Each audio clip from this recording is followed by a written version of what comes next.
First ఏంటంటే Iran చేతిలో ఉన్న 7 వెపన్స్లో మొట్టమొదటి వెపన్ ఏంటంటే దాన్ని జోగ్రఫీ, ద జోగ్రఫికల్ వెపన్ అంటారు. వెపనైజేషన్ ఆఫ్ ఇట్స్ జోగ్రఫీ అని నేను ఎప్పుడు చెప్తాను. ఇరాన్ అతిపెద్ద బలమే ఇది జోగ్రఫీ.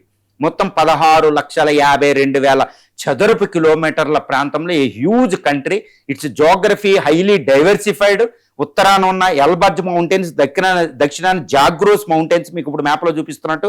తర్వాత మధ్యలో ఏంటంటే దస్తకి కావురు, దస్తకి లాత్. ఇవి శీతాకాలంలో శీతల ఎడారులు, వెరీ డేంజరస్. వేసవి కాలంలో ఉష్ణ ఎడారులు, వెరీ డేంజరస్. అక్కడికి ఏ చిత్రు వెళ్ళి వెనక్క తిరుగు రాలేడు.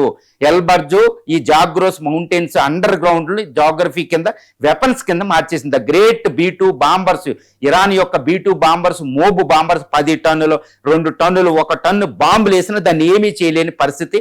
అందుకే ఇరాన్ చేస్తుంది.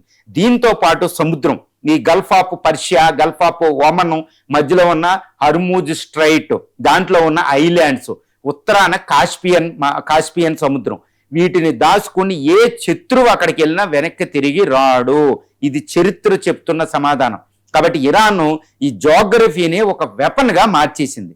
తన దగ్గరున్న ఆయిల్, తర్వాత జోగ్రఫీలో 9 కోట్ల మంది ప్రజలు, అంత ఈజీ కాదు కదా, ఒక 10 లక్షల మందిని ఎలిమినేట్ చేసేస్తారు. అది తర్వాత సంగతి. 9 కోట్ల మంది ప్రజలు, అద్భుతమైన కుటుంబ వ్యవస్థ, ఇవన్నీ అక్కడ ఉంటాయి.